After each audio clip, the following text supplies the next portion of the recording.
আসসালামু আলাইকুম। আজকে আমাদের সাথে আছেন মেরাজ ভাই। উনি 24 ফেব্রুয়ারি রিসেন্টলি ওনার আইএলটিএস এক্সাম দেন এবং কম্পিউটার বেস এক্সামটা হয় এবং ওনার ব্যান্ড স্কোর আসে ওভারঅল ব্যান্ড 7। সো আজকে আমরা ওনার সাথে কথা বলবো, ওনার ফুল জার্নিটা আমরা জানতে চাইবো। উনি হচ্ছে আমাদের আজ রোড ম্যাপ ব্যাচের স্টুডেন্ট। তো মেরাজ ভাই, কি অবস্থা, কেমন আছেন আপনি? ওয়ালাইকুম সালাম ভাই। আমি ভাই আলহামদুলিল্লাহ আছি। আপনি কেমন আছেন? এই তো আলহামদুলিল্লাহ। আচ্ছা ভাই, তো ফার্স্ট আমাকে আপনি বলেন যে আপনার রেজাল্টটা পাওয়ার পরে আপনার ফার্স্ট এক্সপ্রেশনটা কেমন ছিল, আপনার ফ্যামিলির এক্সপ্রেশন কেমন ছিল, সবার কেমন ফিলিং ছিল, ওই দিনটা আপনার কেমন ছিল? সো ভাই আমি ১ম এ খুব নার্ভাস ছিলাম। আমি প্রায় আধা ঘন্টা পর, পর আমি রেজাল্ট চেক করতাম যে রেজাল্ট হয়েছে কিনা বা পাবলিশ হয়েছে কিনা। কারণ আমার টেনশন ছিল রাইটিং নিয়ে। আমি জানতাম যে আমার রাইটিং খারাপ হয়েছে। আর আমার হয়তো 6.5 আসবে না। আমার হয়তো রাইটিং এ 5.5 আসবে, ওভারঅল হয়তো 6 আসতে পারে। তো যখন আমি দেখলাম যে আমার overall 7 plus no band less than 6, মানে আমার ১ম এ বিশ্বাসই করতে কষ্ট হয়ে যেতেছিল। কারণ আমার প্রিপারেশন ভালো ছিল না, আমি জানি। হ্যাঁ। তো হঠাৎ করে দেখলাম যে 7, তো আমি চিল্লাই আম্মুকে বলতেছি, আম্মু আমি দিছে 7 পারছি। আর আম্মু বিশ্বাস করে না, কই দেখি দেখা আমাকে। পরে আম্মুকে দেখাইলাম। আম্মু পরে আব্বুরে কল দিতে বলল, আব্বুকে বললাম। তারপরে আশেপাশে আত্মীয়-স্বজন যারা ছিল তারাও খোঁজ খবর নিতেছিল যে আমার তো আইএলটিএস রেজাল্ট দেওয়ার কথা, কি হওয়ার পর তাদেরও জানালাম। তো মানে অনেকটা মানে স্বপ্নের মতো। মানে হঠাৎ করে হয়ে গেল। আমি শুধু একটাই দোয়া করতেছিলাম আমার কাছে যে আমার যেন হয়ে যায়। এবার যেন রেজাল্ট আমি পেয়ে যাই, ভালো মতো একটা রেজাল্ট হয়। কম্পিউটার বেসড এক্সামে আমাদের সব বাংলাদেশিদের একটা প্রবলেম আছে সবাই, কারণ আমরা ইউজ টু না, মেইনলি যারা স্টুডেন্ট সবাই হচ্ছে পেপার বেস নিয়ে অনেকে প্রস্তুতি নিয়ে আসছি, অনেকে হচ্ছে কম্পিউটারের সাথে ইউজ টু না। তো আপনার কি মনে হয় যে সবাই যে ভয়টা পায় যে কম্পিউটার বেসে কি ভালো করতে পারবো কিনা, কারণ আমাকে অনেকে জিজ্ঞাসা করে যে ভাই কম্পিউটার বেসে কিভাবে কি করব, আমার তো এক্সপিরিয়েন্স নাই। তো আপনার কি মনে হয় যে আসলে এই ভয়টা কতটুকু ভ্যালিড, এবং এটাকে ওভারকাম করাটা কতটুকু আপনার কাছে মনে হয় যে ইজি নাকি হার্ড? কি মনে হয় আপনার ফুল এক্সপিরিয়েন্স একটু বলেন। আসলে ভাই আমরা বাঙালি তো আমরা যখন নতুন কোনো কিছু দেখি আমরা মনে করি যে আমরা তো ওই জিনিসটা অভ্যস্ত না, আমরা হয়তো এটা পারবো না, এটা হয়তো আমাদের জন্য অনেক কঠিন কোনো একটা কিছু। কিন্তু আসলে এই বিষয়টা একদমই এরকম না। কম্পিউটার বেস আইএলস বলতে গেলে পেপার বেস আইএলস এর থেকে তুলনামূলক ইজি। আর যার অনেকে বলতে পারে যে আমার হয়তো কম্পিউটার টাইপিং নিয়ে আমার কোনো অভিজ্ঞতা নাই বা আমি কম্পিউটার কিভাবে কাজ করে তা জানি না, মানে এগুলো ভাই সব এক্সকিউজ। যদি কারো কাছে 10 থেকে 15 দিনের মতো টাইম থাকে, সেও প্রিপারেশন নিয়ে কম্পিউটার বেস এক্সাম দিতে পারবে, প্লাস ভালো একটা রেজাল্ট আনতে পারবে। কারণ টাইপিং স্কিল ম্যাটার করে না। যেমন অনেকে হয়তো বলতে পারে যে আমার রাইটিং এ স্পিড স্লো, হয়তো আমি 1 মিনিটে হয়তো 12-13টা করে ওয়ার্ড লিখতে পারবো, আমি হয়তো 250 ওয়ার্ড ফিল করতে পারবো না কম্পিউটার বেসতে। কিন্তু আমার নিজের ক্ষেত্রে অভিজ্ঞতা যে আমিও কিন্তু না দেখে টাইপিং পারি না। আমি দেখে দেখে 2-3টে ওয়ার্ড লিখি, এরপর আবার চেক করি ওয়ার্ড ঠিক আছে কিনা, বানান ঠিক আছে কিনা। এরপরে আমি আবার চিন্তা করি যে এরপরে কি লিখবো। আবার এমন হয়েছে যে আমার 1-2 লাইন পুরোটা কাটা লাগছে। মানে আমি এডিট করে ব্যাক স্পেস দিয়ে কেটে দিয়েছি, নতুন লাইন লেখা লাগছে। সো তারপর আমার কাছে এক্সট্রা 5 থেকে 6 মিনিট ছিল একটা টাস্ক কমপ্লিট করার পর। আর অন্য মানে সবগুলো দিক থেকে মানে কম্পিউটার বেসডে টাইম সেভ হবে, প্লাস মানে কোনো টেনশন নেই, মানে কোনো প্যারাই নেই। কেউ যদি চিন্তা করে যে আমি কম্পিউটার বেস দিব, সে মানে ঠান্ডা মাথায় দিতে পারে। আচ্ছা আচ্ছা, আপনার মতে অল্প একদিন যদি কেউ কম্পিউটারের সাথে জাস্ট ইউজ টু হওয়া ট্রাই করে, সে ম্যানেজ করে ফেলতে পারবে কোনো ঝামেলা ছাড়া। অ্যান্ড আপনি বললেন যে কম্পিউটার বেসটা আসলে পেপার বেস থেকে ইজি, যেটা আমিও অফকোর্স বলি। সো আপনি যেহেতু ফার্স্ট হ্যান্ড এক্সপিরিয়েন্স করে আসছেন এবং খুবই রিসেন্টলি, আপনার কেন মনে হয় যে এটা আসলে ইজি, রাইটিংটা বাদে রিডিং লিসেনিং এইসব ক্ষেত্রে কিভাবে মনে হয় যে এটা পেপার বেস থেকে ইজি হবে? ওকে, সো প্রথমে আমাদের তো লিসেনিং থাকে। সো লিসেনিং এ হয়তো অনেকে একটা জিনিস মনে করতে পারে যে আমাদের যেমন কম্পিউটার বেসতে আমাদের এক্সাম দেওয়ার পর 10 মিনিট টাইম দেয় অ্যান্সার গুলো চেক করার জন্য, কিন্তু এখানে আমরা কম্পিউটার বেসতে আমরা শুধু 2 মিনিট পাই। কিন্তু আসলে কম্পিউটার বেসতে আমাদের 2 মিনিটও দরকার হয় না। কারণ আমাদের যে অ্যান্সার বলতেছে আমরা শুনে শুনে শুধু টাইপিং করতেছি। সো টাইপিং করার পর আমাদের শুধু দেখতে হবে যে আমাদের এই বানানটা ঠিক আছে কিনা। আর পার্ট 1 আর পার্ট 4 এর বানান চেক করার জন্য হয়তো 2 মিনিট কারো লাগার কথা না। কারণ শর্ট শর্ট ওয়ার্ড থাকে কিছু। আর মেইন সুবিধা হলো যে আমাদের এক্সামের সময় মার্কিং করা যায়। যে আমি যখন কোয়েশ্চেন গুলো দাগাবো তার আগে হয়তো আমি হাইলাইট করে দিলাম। সো ওটা হয়তো হাইলাইট ইয়েলো কালারের হাইলাইট থাকে। সো সাদার উপর ইয়েলো কালার হাইলাইট মানে ওটা অনেক ভালোভাবে দেখা যায়। সো কি পয়েন্ট গুলোতে ফোকাস করার সময় তখন সুবিধা হয়। বিশেষ করে অবজেক্টিভ গুলার ক্ষেত্রে। কারণ অবজেক্টিভ গুলো শুধু একটা আর তার মধ্যে অবজেক্টিভ আসলে এক ক্লিক অ্যান্সার। সো যেটা আমার অ্যান্সার শুধু ওটা ক্লিক করতে হয়। তারপরে আবার কিছু থাকে যে সেন্টেন্স এন্ডিং এর মতো কিছু থাকে, যেমন 3-4টা করে ওয়ার্ড থাকে, ওগুলা ম্যাচিং করতে হয়। বা একটা লাইন থাকে, ওই লাইনের সাথে আরেক লাইন ম্যাচিং করতে হয়। সো আমাদের লাইনটা টাইপ করতে হয় না।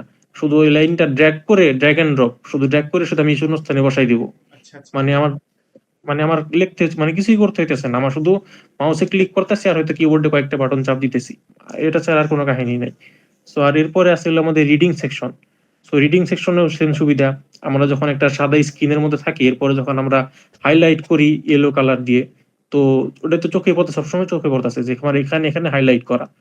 সো প্যাসেজ সিরিয়ালে পড়ে গেলাম, আমি হাইলাইট করে গেলাম ইচ্ছা মতো, নিজের ইচ্ছা মতো কি পয়েন্ট গুলা। এরপর যখন যে কি পয়েন্ট বোঝা দরকার, আমার হয়তো কয়েক সেকেন্ড লাগবে, 1 সেকেন্ড লাগবে বা 3 সেকেন্ড লাগবে সর্বোচ্চ একটা কিওয়ার্ড খুঁজতে। সো এটা যদি দেখি তাহলে আমাদের হয়তো কম্পিউটার বেসড অনেক ইজি হয়ে যাইতেছে। হ্যাঁ, এই যে হাইলাইটের বিষয়টা, এটা একটা গুড পয়েন্ট যে আপনার হচ্ছে যখন আমাদের পেপার বেস থাকে, সো নর্মালি পেপার বেসটা আমরা কি করতাম, পেন্সিল বা কলম দ্বারা হচ্ছে মার্কটা করতাম, রাইট? হুম। সো যখন আমরা চোখ দিতাম, মানে সবকিছু অলরেডি কালো, এর ভিতরে আবার কালো খুঁজতে হচ্ছে, অলরেডি একটা চোখের একটা মানে মেন্টালি ব্রেইনকে একটু বেশি খাটানো লাগে। আর যখন অলরেডি আমার কাছে হলুদ কালারে একদম ক্লিন স্ক্রিনের ভিতরে হলুদ কালার মার্ক করা, চোখ অটোমেটিকলি এখানে চলে আসে। আবার আরেকটা কিন্তু বিষয় আছে এখানে, যেটা হচ্ছে যে আপনার কোয়েশ্চেন এবং প্যাসেজটা কিন্তু একদম পাশাপাশি। যেমন আমাদের কিন্তু ইয়েতে হ্যাঁ, পেপার পেজ হলে বারবার পৃষ্ঠা উল্টানো, পৃষ্ঠা এ করা, মার্ক করা, পৃষ্ঠা উল্টানো, খোঁজা বের করতে করতে অটোমেটিকলি যা আমার মাথায় যে কিওয়ার্ড গুলো মাথায় রাখছি, মিনিংটা যেটা মাথায় ছিল কিন্তু অলরেডি মাথা থেকে গন, ঠিক আছে? কিন্তু এখানে যখন পাশে থাকে তখন হচ্ছে যে মার্ক করার এই বিষয়টা, এবং হচ্ছে পাশাপাশি যখন যেই প্যারাতে আমি মনে করি, for example list of heading, আমার লিস্ট অফ হেডিং আমি মনে করি সি নাম্বারটা আমি খুঁজতেছি, সি নাম্বারটা আমি পাশে রাখাই হচ্ছে আবার আমার কোশ্চেনটাও পাশে। So আমি দেখতেছি যে কোনটা ম্যাচ করে সবচেয়ে বেশি, কোনটার সাথে কিছু ম্যাচ করে। সেই বিষয়টা আপনার হেল্প করছে, রাইট?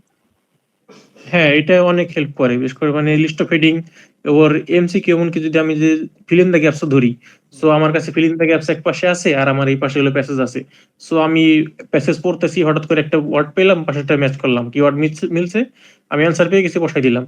এরপরে মানে আমার আর মানে পৃষ্ঠা উল্টানো লাগতেছে না, আমি একসাথে দুইটা ফোকাস করতে পারতেছি। সো এটা অনেক হেল্প করে যেহেতু পাশাপাশি থাকার কারণে। আচ্ছা। এমনকি অবজেক্টিভের ক্ষেত্রে হ্যাঁ হ্যাঁ হ্যাঁ, বলেন বলেন।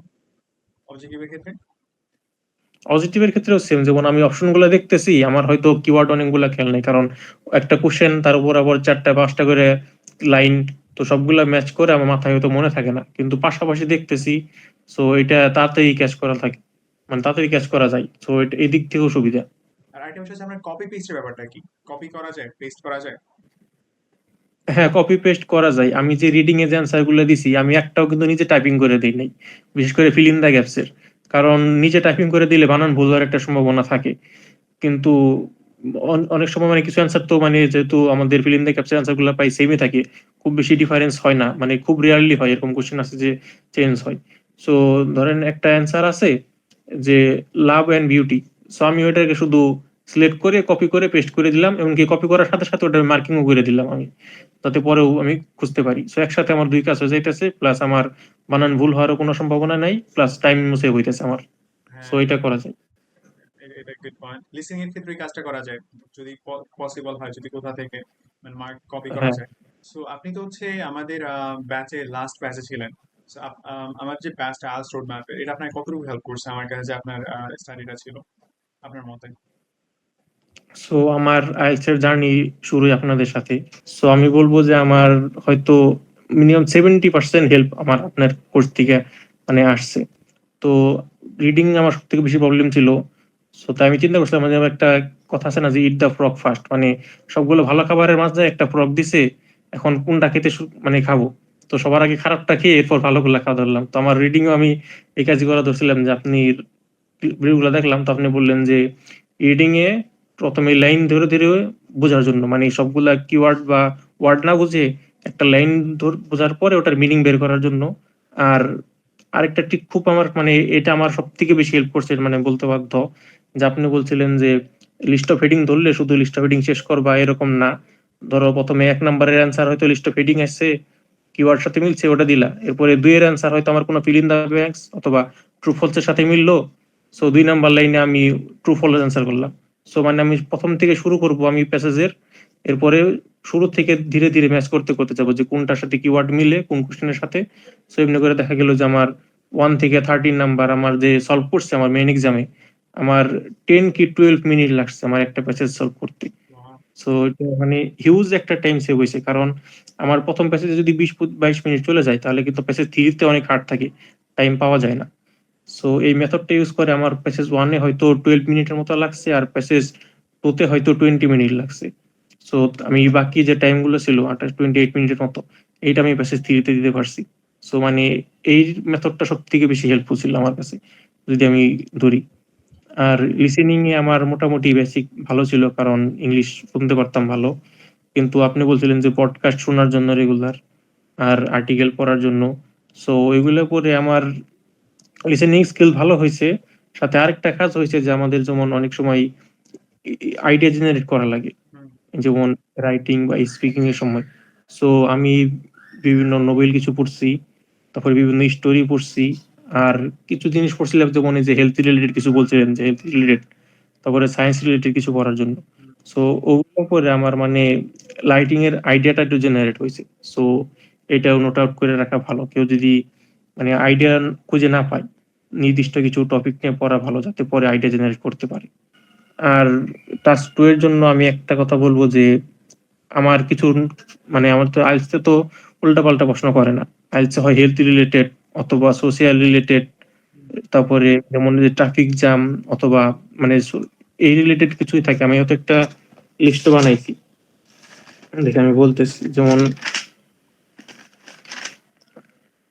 এডুকেশন, ওয়ার্ক এক্সপিরিয়েন্স অথবা employ experience, technology, environment, culture and society, health and lifestyle, আর হলো জেনারেল কিছু। তো এইগুলো যদি কেউ ভালো করে পড়ে তাহলে হয়তো তার আইডিয়া নিয়ে কোনো প্রবলেম হবে না। সে রাইটিং এও আইডিয়া লিখতে পারবে, আর স্পিকিং এও আইডিয়া লিখতে পারবে। আর আপনার একটা দিছিলেন হয়তো যখন ক্লাস শুরু হয় একদম শুরুতে, যে কিছু শিওর, যেমন আমি শিওর ওয়ার্ডটা ইউজ না করে আমি হয়তো সার্টেন ইউজ করলাম, তারপরে ফানি ইউজ না করে ওয়ার্ড হিলারিয়াস লিস্ট ইউজ আমাদের করলাম। ওই যে হ্যাঁ ভোকাবুলারি লিস্টটা। হ্যাঁ, ভোকাবুলারি লিস্টটা দিছিলেন, এটা মানে আমার খুব হেল্প করছে। আমি আর লেখার যখন আমার শেষ হয়েছে, তখন আমি এই কিছু ওয়ার্ড গুলো আমি চেঞ্জ করে দিছিলাম। সো এটা ব্যান্ডটা একটু বুস্ট করছে। এইটা একটা গুড পয়েন্ট কম্পিউটার বেসের, কিন্তু আপনার হচ্ছে আমরা পেপার বেসডে যেটা করতে পারি, এটা খুবই একটা গুড পয়েন্ট। পেপার বেসডে আমরা যখন একবার একটা স্ট্রাকচার লিখি বা যে ওয়ার্ড গুলো ব্যবহার করি হ্যাঁ, ওটা চেঞ্জ করতে পারি না। বা যখন কম্পিউটার বেসডে আপনার যখন রাইটিংটা লেখা হয়, এরপরে কিন্তু আপনি আবার চাইলে ওই যে স্ট্রাকচারটাকে আবার ভেঙে, ফর এক্সাম্পল দুটা সিম্পল সেন্টেন্স লিখছেন, আর আপনার কাছে মনে হচ্ছে যে এই দুটো আমি এখন ভেঙে হচ্ছে একটা কমপ্লেক্স বানাইতে পারি। সো কমপ্লেক্স বানাইতে পারবেন একটা ওয়ার্ড, আপনার কাছে মনে হচ্ছে এখানে আমি 4টা বা 5টা গুড লিখছি, গুড গুলাকে এবার আমি চেঞ্জ করে অন্য কোনো ওয়ার্ড ব্যবহার করি। বেনিফিটটা লিখে দিলাম। সো এরকম স্ট্রাকচার প্লাস হচ্ছে ইয়াটা ওয়ার্ডটাকে করা যায়, এন্ড অফ কোর্স গ্রামার তো ফিক্স করা যায়। হ্যাঁ মানে আমি তো রাইটিং একদম প্র্যাকটিসই করি নাই, আমি শুধু বাসায় 2টা রাইটিং টাস্ক লিখছিলাম, আর মকে জেনে 2টা রাইটিং টাস্ক টু লিখছিলাম। সো আমার ফাইনালে পরীক্ষা আসছিল অ্যাগ্রি ডিসএগ্রি। আমি অ্যাগ্রি ডিসএগ্রি কখনো নিজে থেকে লিখি নাই। হ্যাঁ মানে কেউ হয়তো বললে বিশ্বাস করবে না যে পরীক্ষা দিতে গেছি কিন্তু নিজে থেকে অ্যাগ্রি ডিসএগ্রি লেখে নাই বা এসে লেখে নাই, এরকম মানুষ হয়তো হাতে গোনা খুব কম। সো আমার কনফিডেন্স ছিল, কারণ আপনি একটা যে ফরম্যাট দিছিলেন যে এগ্রি যদি এগ্রি করি বা ডিসএগ্রি করি, সো ইন্ট্রো লিখবো, এরপরে আমি বডি প্যারাগ্রাফ ওয়ানে এগ্রির একটা কারণ দিয়ে ওটার একটু এক্সপ্লেন করব, তারপর এক্সাম্পল দিব, এরপরে টুতে এগ্রির আরেকটা কারণ দিয়ে এরপরে ওটা এক্সপ্লেন করে এরপর এক্সাম্পল দিব, আর এরপরে কনক্লুশন দিব। সো আমি শুধু ডাইরেক্ট ওই ফরম্যাটটাই শুধু পাই, মানে ছাপ্পা মেরে দিয়ে আসছি, মানে এক্সট্রা এক্সট্রা কিছু করে নেই। শুধু মাঝখানে হয়তো আমি যে লেখার পরে ওই যে কিছু ওয়ার্ড চেঞ্জ করে দিছি, আর হয়তো কিছু মানে অ্যাপোজিটিভ ইউজ করছি, আর কিছু ওয়ার্ড সিম্বল ছিল কমপ্লেক্স বানিয়ে দিছি। সো আমার মানে আমি চিন্তাও করি না যে আমার আসবে, প্রথমবারে লিখে আমার প্রথমবারে এসে পড়ছে। হ্যাঁ, কারণ স্ট্রাকচারটা খুবই ভালো, যে আমাদের যে স্ট্রাকচারটাকে আমি আর কি রাখি হচ্ছে TEEL টিল। এটা হচ্ছে মেইনলি নামটা আমার এক স্টুডেন্টই দিচ্ছে, ওনার হচ্ছে 7.5 আসলো রিসেন্টলি। তো স্ট্রাকচারটা খুবই প্রত্যেকটা ইয়ের জন্য টাস্কের জন্যই হচ্ছে আপনার ফলো করলে ভালো করা পসিবল এখানে, কারণ বডির ভিতরে একটা স্ট্রাকচার অনেক সাজানো গোছানো থাকে আর কি কাছেটা। আচ্ছা, সো আপনি একটা এমন আমাকে 2টা সাজেশন বলেন যে আমি হচ্ছে প্রত্যেকটা এক্সামিনি যে আমার কাছে আসবে তাকে আমি বলবো যে এই 2টা কাজ করতেই, ওভারঅল আইএলটিএস এর ব্যাপারে আপনি কি বলবেন? প্রথমত বলবো যে তাদেরকে বলতে যে ফাঁকি না দিতে আমার মতো। তো মানে তারা যেন মানে যেভাবে প্র্যাকটিস করতে বলে, যেমন রেগুলার আর্টিকেল পড়া, তারপরে রেগুলার পডকাস্ট শোনা, তারপরে একটা করে এসে বা প্যারাগ্রাফ লেখা। সো এগুলো যদি কেউ রেগুলার ঠিক মতো করে তাহলে আমার মনে হয় না যে তার আর কোনো সাজেশন দরকার আছে, কারণ প্র্যাকটিস কি, যে যত প্র্যাকটিস করবে সে তত আগে যাবে। সো রাইট, এটার কোনো রাইট উইথ প্র্যাকটিস। এই যে এই জন্য কিন্তু আমাদের যে একটা ইয়াতে হোমওয়ার্ক যে একটা গ্রুপ ছিল, যে ডেইলি এই হোমওয়ার্ক গুলো দেওয়া বাধ্যতামূলক ছিল আর কি স্টুডেন্টদের জন্য। যারা ক্লাসে তাদেরকে জিজ্ঞাসা করা হয় তাকে হোমওয়ার্ক গুলো দেওয়া হয়েছে।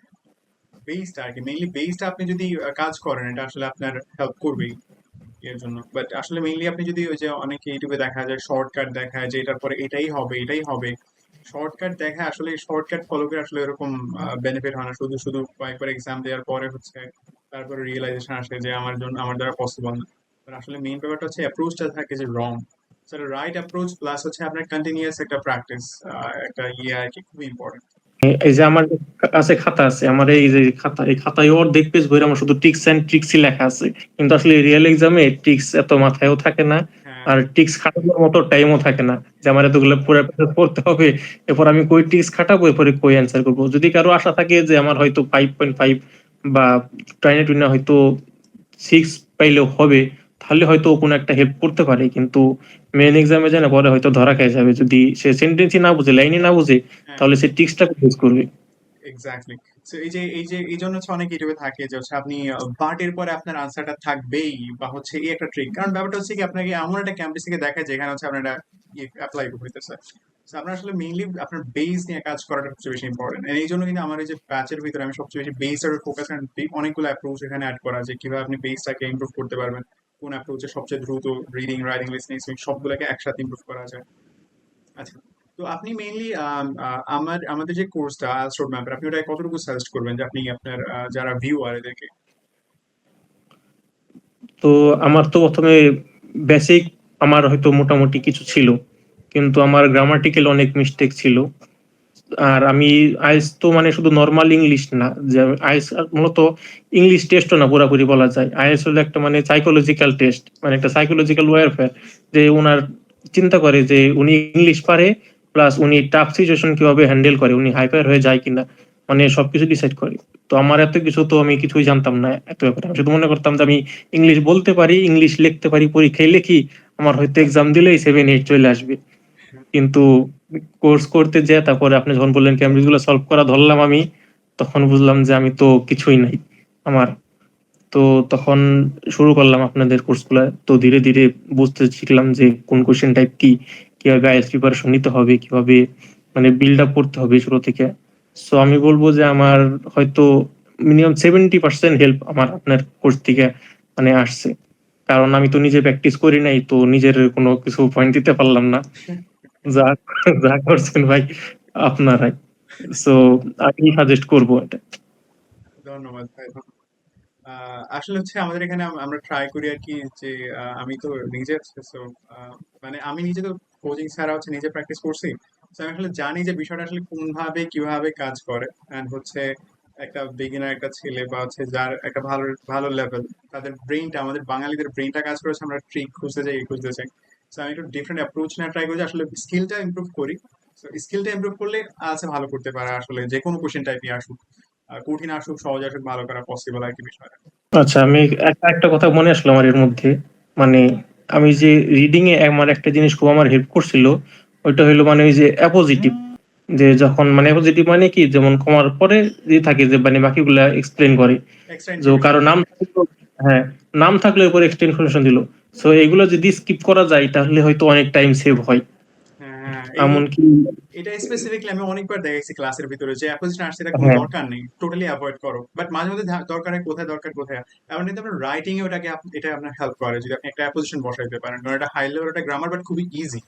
খুবই ধন্যবাদ, আমাদের সবার হেল্প হবে যারা ভিডিওটা দেখবে আশা করি ইনশাআল্লাহ। সো তাহলে আজকের জন্য আমরা এই পর্যন্ত রাখি। আমার ব্যাচটা হচ্ছে, নেক্সট ব্যাচটা শুরু হবে 25 মার্চ। সো অলরেডি এখানে আমাদের ব্যাচে কিন্তু গ্রামার বিষয়গুলো আপনি যেমন জানেন যে গ্রামারটাও ইনক্লুডেড, গ্রামার রেকর্ডেড ক্লাস, আর লাইভ ক্লাস তো হচ্ছে আইএলটিএস এর উপর। এখানে বেস কিভাবে ইমপ্রুভ করতে হবে, প্লাস এখানে পিডিএফ কিন্তু দেওয়া আছে, প্রায় 100-র মতো পিডিএফ দেওয়া আছে ক্যামব্রিজের বই সহকারে, ইয়ার লেভেল অনুযায়ী, একদম বেস লেভেলের বই, আর একটু ইন্টারমিডিয়েট লেভেলের বই, অ্যাডভান্স লেভেলের বই, এবং হচ্ছে হোমওয়ার্ক গ্রুপ, স্পিকিং এর গ্রুপ।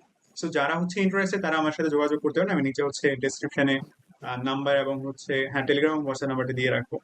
সো তাহলে আমাদের দেখা হচ্ছে নেক্সট কোনো একটা ভিডিওতে ইনশাল্লাহ এরকম। সো সবাই ভালো থাকবেন, সুস্থ থাকবেন, আসসালামু আলাইকুম।